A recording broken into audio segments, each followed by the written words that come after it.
In this video, I'm going to be taking a trending dropshipping product and running Facebook ads for it for 24 hours. This is the 24-hour Shopify Dropshipping Challenge.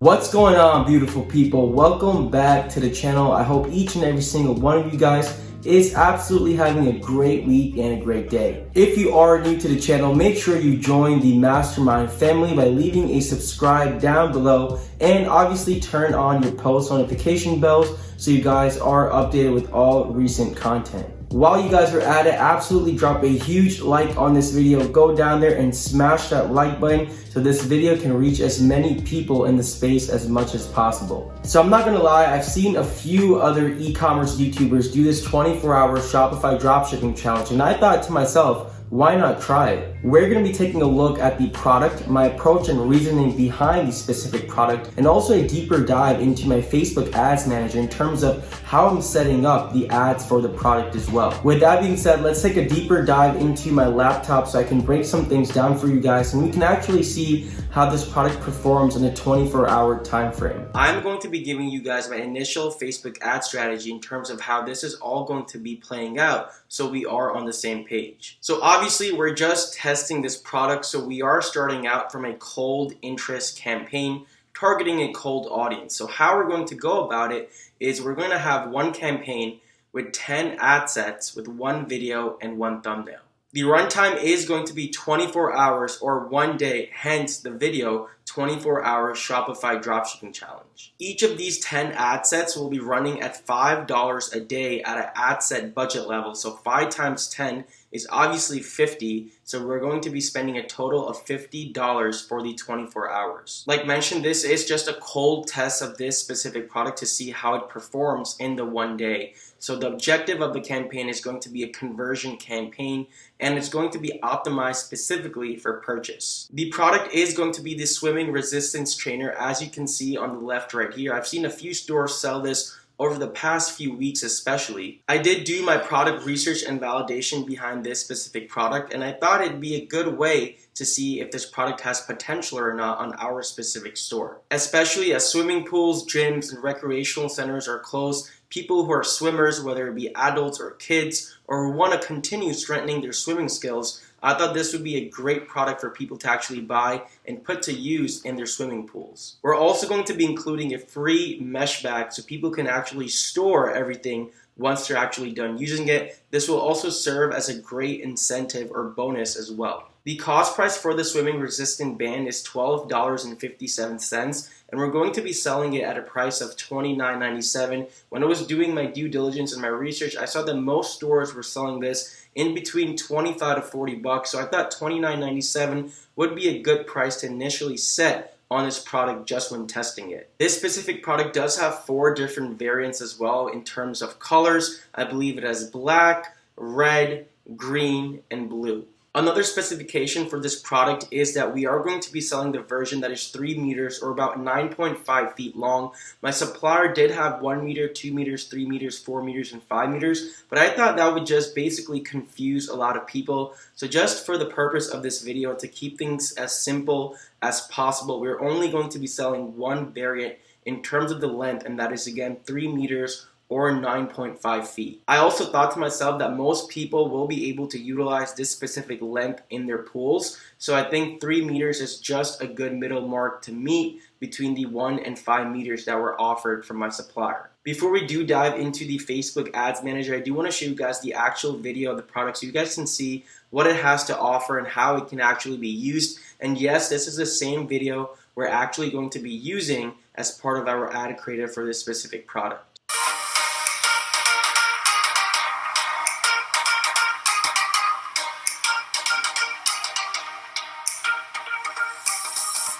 So you can see the resistant band is actually in between the band that goes around someone's waist when they are swimming, and also in between the strap that will be tied by the pool base.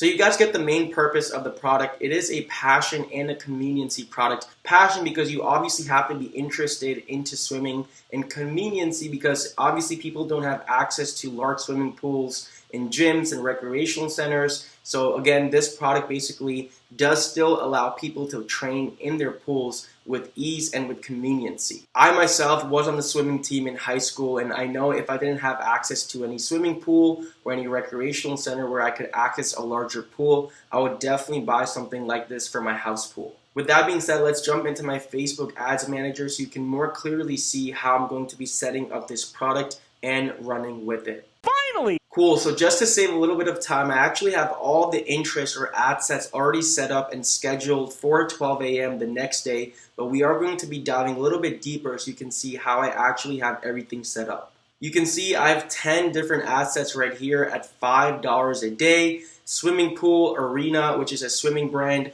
Olympic Games plus Olympic Sports plus Summer Olympic Games. This is a stacked interest. Swimsuit, Airbnb, aerobic plus aerobic exercises. I also like to keep one ad set that is completely open and no targeting. Costco plus Walmart, freestyle plus open water plus human swimming. And last but not least, the 10th ad set is physical exercise. By the way, if you guys are having trouble picking the right interest for your specific product, one of the strategies I use is using the Facebook Audience Insights tool to find relevant and highly profitable interests. I will be leaving a link right there in the corner. Click on that eye if you're on desktop or mobile to see on how I actually utilize the Facebook Audience Insights tool to find interests. Now I do have all the ad sets set up the same exact way, but I do want to dive into the first interest to show you what I actually did in terms of the settings of the ad set. So with that being said, let's dive into the first ad set, swimming pool. Just to repeat myself and a quick note for you guys again, all the other ad sets are set up the same way, all 9 of them as swimming pool. The only thing that is different is that the interest is actually swapped out. So obviously our ad set name is swimming pool, which is the interest, which you guys will see in just a little bit. Our conversion event location is website because we do have an e-commerce website. Budget and schedule. For budget, we have $5 daily, and our start date is July 6th at 12 a.m. I always like to set my ads to launch at 12 a.m. so they have an even amount of hours to spend throughout the day. For example, let's say your ads launched at 5 p.m., then it only has 7 hours to spend. If they launch at 3 p.m., then they only have 9 hours to spend. So make sure you guys are scheduling your ads at 12 a.m. For the countries, I put living in. I do have the top 5 or big 5 countries. And on top of that, I also have some top tier e-packet European countries. And all of them include Belgium, Canada, Switzerland, Germany, France, United Kingdom, Ireland, and United States.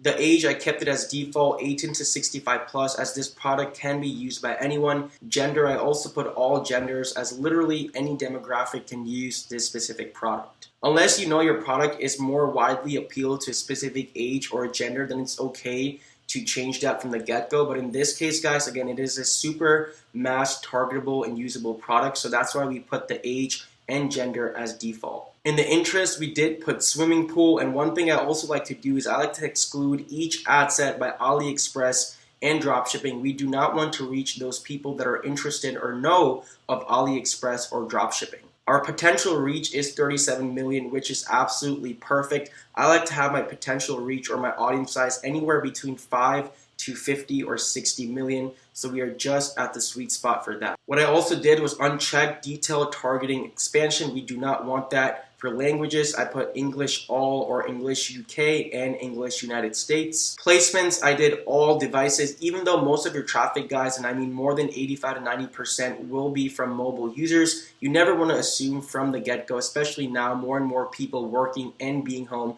They might be even on their desktop. So again, I did all devices, and I did manual placements, Facebook and Instagram newsfeed, and also Instagram stories as well. So in total, we only have those 3 placements. Optimization for ad delivery, conversions, cost control, or manual bidding or bid strategies, we're really not at that point. I usually use those only when I'm scaling, and even then, very, very, very rare occasions. Now, obviously, make sure your Facebook business page and your Instagram business page are connected to your ad account so you are advertising from both. As you can see, our thumbnail is right here. Number 1 swimming pool essential. Swimming resistance trainer actually shows someone utilizing the product, and just a little magnifying view of the product right here with an arrow pointing to it. Again, you want your thumbnail to be enticing and incentivizing. You want people to click on your video or at least gain people's attention. Again, just to save some time, I already have the primary text, headline, and description done, but let's dive into each one of them to see what I put and why. For the description, we have free shipping this week only. For the description, I usually like to put something that creates urgency or scarcity, such as limited time only, or 50% off, or 5 out of 5 rating, 5,600 happy customers. Again, just to invoke trust, curiosity, and or urgency and scarcity. For the headline, I usually like to put a bold statement that directly relates to the product. So in this case, we have number 1 swimming pool trainer to make it obvious, like, hey guys, this is the number 1 swimming pool trainer to use in your pool if you want to keep up and better your swimming skills. For the primary text, I have the hook on the top, and you guys can notice that I'm not using too many emojis in general. I like to keep it as minimal and as professional as possible. I usually like to only limit it to 2 to 3 emojis in my entire primary text. Going back to the primary text, it has our swimming resistance trainer, which is actually the name of the product, and we do want to include it, can replace your swimming coach. Increase your swim speed, develop endurance, and work on stroke technique with our resistance band. The main purpose of the hook is to gain or grab someone's attention. After that, what I like to do is expand a little bit on the product. Sometimes I also like to include bullet points to make things easier, depending on the nature of the product and what it has to offer. In this case, we're actually expanding on the product and telling people what it has to offer. You want to make people realize right off of the actual ad copy or viewing the ad that this product is for me. You want people to think that it is absolutely a no-brainer in their current situation and they need to purchase it as soon as possible from your store. After that, we have perfect for adults and kids who want to become faster, better, and more agile swimmers. This is to make people realize, like, oh, it's good for both adults and kids. So if I was a parent watching this, I can maybe buy one for myself, even for my kids, knowing that it is literally good for any age and any gender too. And notice the keywords I'm using: become faster, better, and more agile swimmers. It's almost like, hey, if I want to become faster, stronger, and more agile in terms of swimming, then I absolutely need this, and I need to practice my swimming skills this summer despite of all the pools and recreational centers being closed. And on the bottom, to finish it off, I have order yours here at 50% off, again, to create a little bit more demand, to create a little bit more scarcity with the actual bit.ly link that is customized too. Overall, everything is super clean, succinct, and minimal in terms of my ad text and ad copy. I'm using the right amount of breaks and also just the right amount of emojis, like I mentioned earlier too. You do not want to overdo anything. You want the product to sell itself. More than that, you want the pre-buying and pre-selling phase to occur right when someone actually reads and watches your ad. So now that we covered that, we're going to let these 10 badass ad sets run for about 24 hours and see what kind of results we get later on. We're going to be analyzing some of the key data points, KPIs, and metrics. So let's dive deeper after these ads finish performing for the first 24 hours. Tomorrow. Great, so it's been 24 hours now since we launched our initial ad sets. And if you look at it, we did get 2 purchases in the first 24 hours. One of the ad sets that did get a purchase was Olympic Games plus Olympic Sports plus Summer Olympic Games. That specific ad set did have 3 different interests, so I did stack target 3 different interests. And our second ad set or second interest that actually got a purchase was Airbnb. Our cost per purchase or cost per result or cost per customer was about $4.50 and $4.60, as you can see for both of the ad sets, as we let all the ad sets run for only 1 day. Now, just a quick note, I know I said I would let the entire campaign spend $50, but I let it spend about $45.83, and my reasoning behind that is my actual business manager is in Pacific time and California time, and they're actually 3 hours behind me. While I myself am in New York time or Eastern Standard Time, so I try to wait till as late as possible to turn this campaign off. I believe I waited till like 1:30 or 1:45 a.m. So I was like, you know what? It's spent about 46 bucks. That's really not too bad. I just wanted to get that out of the way before all of you guys come and saying, Yash, you only let us spend 45, not 50. Well, that's my reasoning behind that, guys. So forgive me. I'm sorry. So because the campaign is currently off, all the metrics will not actually show up. But what I did was, before turning it off, your boy actually took a screenshot of everything. So let me pull that up right now so we can actually view all of the metrics for all the ad sets. You can see though our average CPM was about $5.87. Our click-through rate was about 127. That was very staggering. Now our average CPC was about 46 cents. I think one or two ad sets had a really high CPC. But anyway, let's take a look at the screenshot right before I turned the campaign off, so you guys can see what the metrics and data points were. Cool, so let's take a look at CPC first right over here. So as you can see, all the ad sets did have a CPC below $1. It's funny because these three ad sets have the same CPC, 57 cents. I would say the only relatively high CPC would be for swimsuit, and that's $1.12. Our ideal CPC, guys, is below $1.50, but we really actually want it below $1 to have really good CPC. Now I did say that CTR was really fluctuating. I would say for the first few ad sets, the CTR is not that great.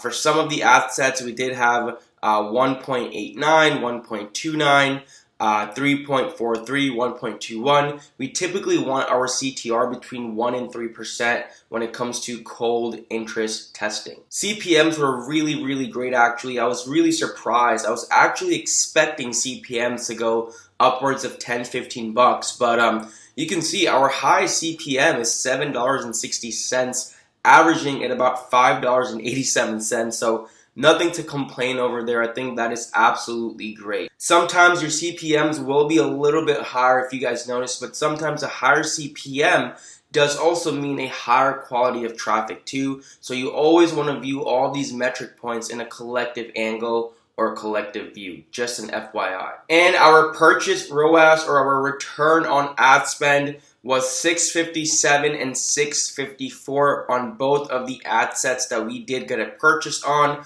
for an overall ROAS of 1.31. Our break-even point ROAS, or BEP ROAS, was actually a 1.72, so we were slightly unprofitable for this day. If I did let the campaign run for another day, some of these CPM, CTR, CPCs may have actually changed. I usually do let campaigns run for 2 days before making a decision. At least if it was spending only $50 a day, I would at least have it run for 2 to 2.5 days. 2 sales for the first day, again, is not too bad. Maybe day 2 we would have gotten 3 or 4 or even 5 purchases. So again, we cannot really say what would have happened for the next 24 hours, but for the first day, it is not too bad. Very rarely will you become profitable from day 1, unless it is like a mega winning product. Usually a winning product can tell like the first few days. However, you can be unprofitable or will be unprofitable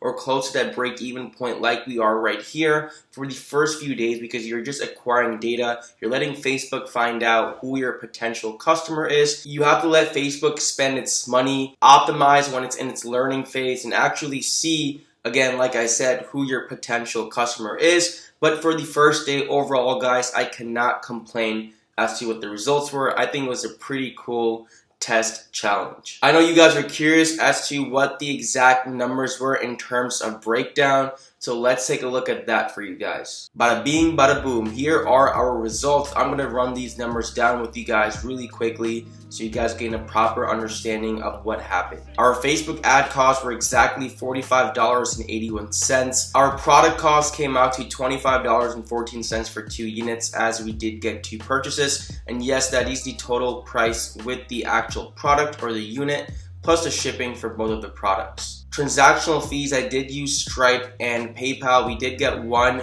conversion from Stripe and 1 conversion from PayPal. And the transactional fees were $2.39, bringing our total cost for the 24 hours to be $73.34. Our total revenue generated was $59.94 for both of the products. Our total profit was the revenue, which was $59.94, minus the total cost, which was $73.34, which actually resulted in losing $13.40. So yes, it was negative or minus $13.40. Again, $13 is not really too bad, and we did let these ads run for only one day, but I wanted you guys to see what was really expected and what was really possible. Had we let these ads run for 2 or 3 days, maybe we could have been more closer to the break-even point or even profitable. Who really knows? I hope you guys enjoyed this video. Hope you got something out of it. You can definitely use these strategies and tactics to go ahead and test a product for yourself. Any questions, thoughts, and concerns, as usual, drop them in the comments below, as I always reply to each and every single one of you guys. With that being said, stay tuned for the next video, and I will catch you guys soon.